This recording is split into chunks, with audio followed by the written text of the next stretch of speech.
So guys, sa wakas narating na rin namin ang aming minimithi. Thank you Lord, at ito yung aming pupuntahan sa araw na ito. Sobra. Kanya-kanya na itong for today's video, mga anak ko. Tingnan nyo naman. Parang kalatagan din pala. Grabe. Ay hindi, white. Mas white.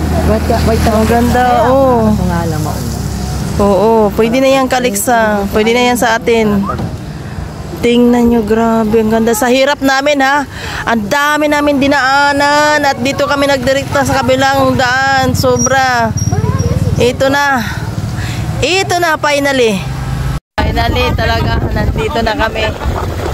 Ito na yung pinakasyudad dito sa Puerto Galera. Ha? Ay, hindi ba ito syudad?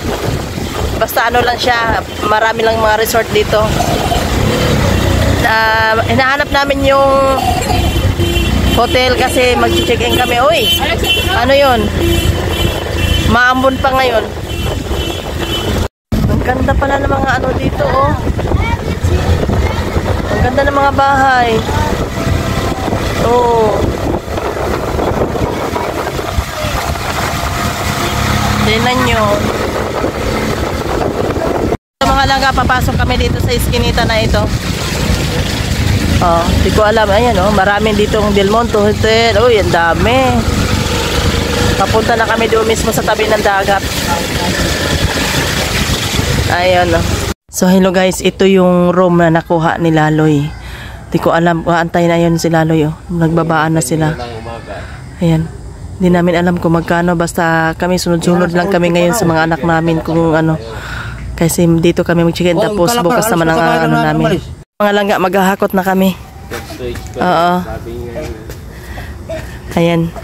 Lexa. Abra de Ilog yun. Ibang bayan eh. Abra Bilog, no?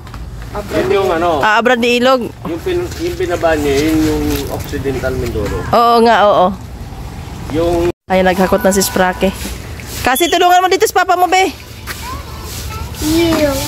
Si Papa na. Doon na. Wag yan. So guys, ito yung nakuha ng aking anak. Kakapoy. Napagod talaga ako. Tingnan nyo ang ganda.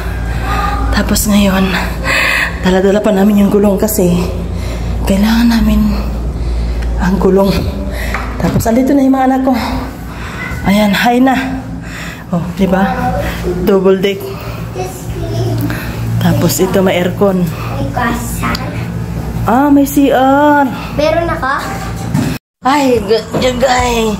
Gikapoy gid mi guys sa kaning. Lola, doon ka na okay ni Saan? Dito. Gikapoy gid mi. Grabe among dinanas bago kami nakarating dito. Pero thanks God talaga kasi tawag ito, andito na kami. Tingnan niyo ha. Ayan. May aircon. Kaya nagpapasalamat ako sa aking mga anak. Kay Marie tsaka ito. Kasi sa totoo lang, hindi namin ito naranasan noon. Ngayon lang namin ito na-feel. Pero kahit anong hirap ang dinanas namin bago kami makarating dito. Sabi nga ni Kuya ay talagang maganda talaga ang sitwasyon.